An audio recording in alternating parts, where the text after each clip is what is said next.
Well, today we're here at Oak Lawn Community High School. And you might think to yourself, Mike, what are you doing at Oak Lawn Community High School, right by their pool area? And I have got the answer to that question for sure. We're here to try to discover DiveHeart. That's right, it's a great organization, and we want to know more about it. We brought you a segment a few years ago about a fundraiser that DiveHeart had kind of at Exercise Place, but it is my mission today is we're going to explore all that is happening today. They're having a diving event, DiveHeart is, and we're going to take a look, and we're going to find out what DiveHeart is, and we're going to discover DiveHeart. Well, we're back, and that's right, we are discovering DiveHeart. We want to know what this great organization is all about, and who better to tell us is the president and founder of DiveHeart, Mr. Jim Elliott. You've got a great event going on, and first of all, why don't you tell us what is all happening today, this event? Well, it's a real busy day at Oak Lawn High School, and they've been wonderful to us, letting us use their facility. And what we're doing is we're doing instructor training and buddy training for able-bodied divers to work with disabled divers. That's one of the things we're doing. That's one of the things that DiveHeart does is we train instructors and buddies to help facilitate programs all over Chicagoland and all over the country and all over the world. And then also what we're doing here in Oak Lawn is we're taking a lot of the local residents who have different kinds of disabilities. We have a father and daughter here who are both visually impaired. The father is totally blind. We have some cognitive disabilities. We have some autism, Down syndrome, all sorts of different disabilities. And we're working with them and getting them ready for a trip that they'll be doing this summer down in Key Largo. So we'll be taking a group from Oak Lawn down to Key Largo to do some for their life-changing scuba adventure trip.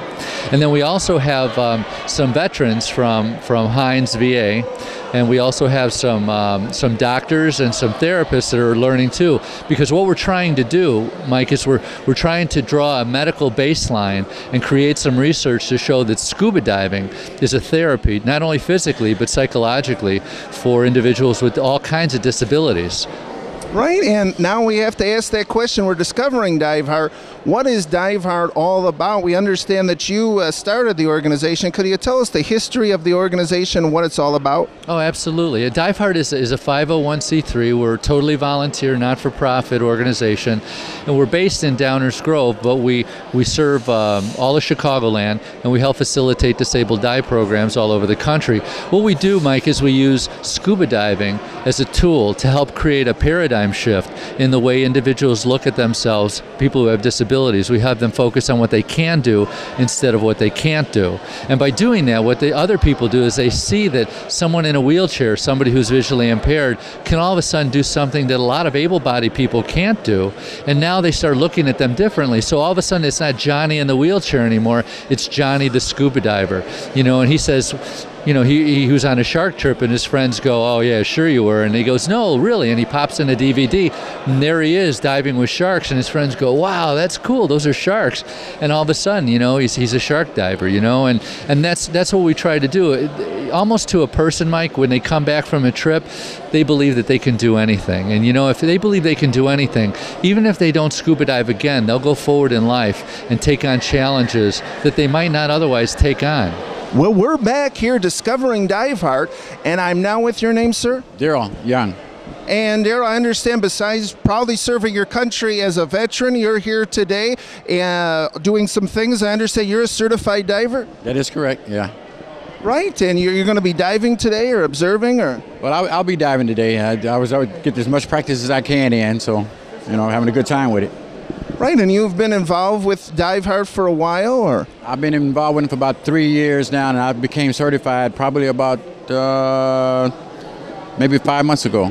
I got certified as a scuba diver. And how has DiveHeart helped you? I mean, with respect, we see you have your walker here, but when you get into the water, I'm sure you're flying then. You have a whole freedom then. Well, totally, nothing but freedom when you're in the water. I mean, it's just been a good experience for me because, by me being what they call a paraplegic, I didn't think I was going to be able to do anything. So I had the opportunity to dive, and I was, just thrilled about it. I just couldn't have been a better thing for me to happen because sitting at home and not thinking about, my worth and why is it that I have to sit in this wheelchair, and this opportunity came up, and I'm like blessed now, Well, we're back once again discovering DiveHeart, and your name, sir, is? Rick Olson. And Rick, I understand that, we don't want to dwell on it, you're a blind individual, but what is great is that you're diving here today, too. Yes, it's a new experience. I thought I'd try it. It was offered through Heinz VA, the Blind Center. Right, great. And so you're kind of getting familiarized with DiveHeart. This is kind of one of your first times here at DiveHeart? I've been here at the pool 2 other times, and I think I did 7 dives maybe all total. We have some classroom time that we have to do during the week. Just to get us familiar to going on a dive to Florida Keys in May. Right, exactly. And again, we don't want to dwell on your blind. And respectfully, I think some of our viewers would be interested to know is how is it, like we said, all the other senses are there. So can you describe to us what is it like, not seeing, but being able to feel and being able to just take everything in? Well, it's a whole new world under there, Last time I was here, they let me do a dive by myself, and I went around the outside of the pool, and up the middle there's some kind of water filtration that comes up, which kept me in a straight line going to the other end. And it's given the DiveHeart Foundation an idea of what to do when they eventually get their pool built for blinded vets or blind people with blindness.